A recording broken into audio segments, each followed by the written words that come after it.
30. Don't it Selector. Big up Timasha. Ndiriwe geto nyanga. Nyamukube mkuru emanika. Ritori bora ragaroa ragalika. Saka mwanaskana usandireka. Kosi ndiweweka vandinobika.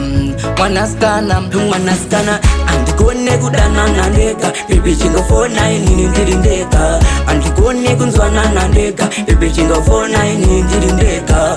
Andikone kudanana ndega. Baby chingofona inini ndiri ndega. Andikone kunzwanana ndega. Baby chingofona inini ndiri ndega. Baby chingofona inini ndiri ndega. Chingaoziwa lavu yedu takapega. Mwanaskana iwe andifanda kurega. Nekutute wakavanda vanongondibika. Taisa one mwanaskana wakanaka. Ona chauno itofamba uchisheka. Ukaenda foshua auzodzoka. Saka chingofona mwanaskana andikone kudanana ndega. Baby chingofona inini ndiri ndega.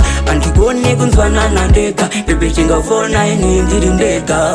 Andikone kudanana ndega. Baby chingofona inini ndiri ndega. Andikone kunzwanana ndega. Baby chingofona inini ndiri ndega.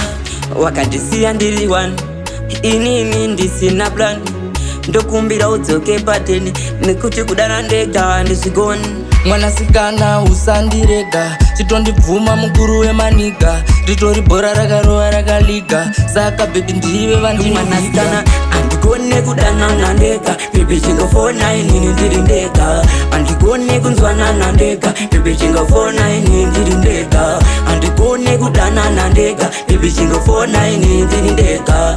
Andikone kunzwanana ndega. Baby chingofona inini ndiri ndega. Baby chingofona inini ndiri ndega. Chingaoziwa lavu yedu takapega. Mwanasikana iwe andifanda kurega. Nekutute wakavanda vanongondibika.